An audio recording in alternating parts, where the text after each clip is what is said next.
بسم الله الرحمن الرحيم. تبارك الذي بيده الملك وهو على كل شيء قدير، الذي خلق الموت والحياة ليبلوكم أيكم أحسن عملا وهو العزيز الغفور. الذي خلق 7 سماوات طباقا ما ترى في خلق الرحمن من تفاوت فارجع البصر هل ترى من فطور ثم ارجع البصر كرتين ينقلب إليك البصر خاسئا وهو حسير. ولقد زينا السماء الدنيا بمصابيح وجعلناها رجوما للشياطين وأعتدنا لهم عذاب السعير. وللذين كفروا بربهم عذاب جهنم وبئس المصير.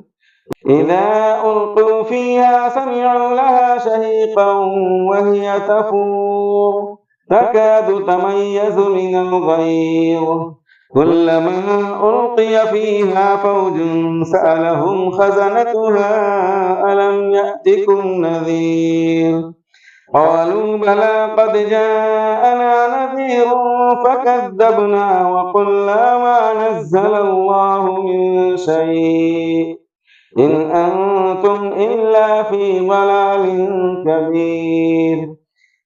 وقالوا لو كنا نسمع أو نعقل ما كنا في أصحاب السعير فاعترفوا بذنبهم فسحقا لأصحاب السعير. إن الذين يخشون ربهم بالغيب لهم مغفرة وأجر كبير.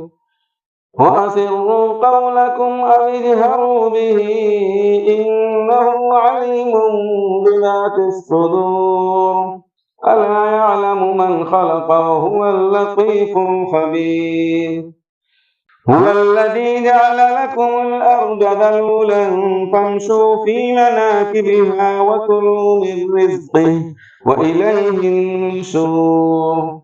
أأمنتم من في السماء أن يخسف بكم الأرض فإذا هي تمور أم أمنتم من في السماء أن يرسل عليكم حاصبا فستعلمون كيف نذير.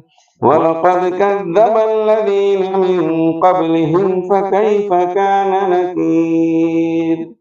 أولم يروا إلى الطير فوقهم صافات ويقبضن ما يمسكهن إلا الرحمن إنه بكل شيء بصير. أمن هذا الذي هو جند لكم ينصركم من دون الرحمن إن الكافرون إلا في غرور. أمن هذا الذي يرزقكم إن أمسك رزقه بل لجوا في عتب ونفور. أفمن يمشي مكبا على وجهه أهدى أمن يمشي سويا على صراط مستقيم. قل هو الذي أنشأكم وجعل لكم السمع والأبصار والأفئدة قليلا ما تشكرون. قل هو الذي ذرأكم في الأرض وإليه تحشرون. ويقولون متى هذا الوعد إن كنتم صادقين. قل إنما العلم عند الله وإنما أنا نذير مبين. فلما رأوه زلفة سيئت وجوه الذين كفروا وقيل هذا الذي كنتم به تدعون. قل أرأيتم إن أهلكني الله ومن معي أو رحمنا فمن يجير الكافرين من عذاب أليم. قل هو الرحمن آمنا به وعليه توكلنا فستعلمون من هو في ضلال مبين قل أرأيتم إن أصبح ماؤكم غورا فمن يأتيكم بماء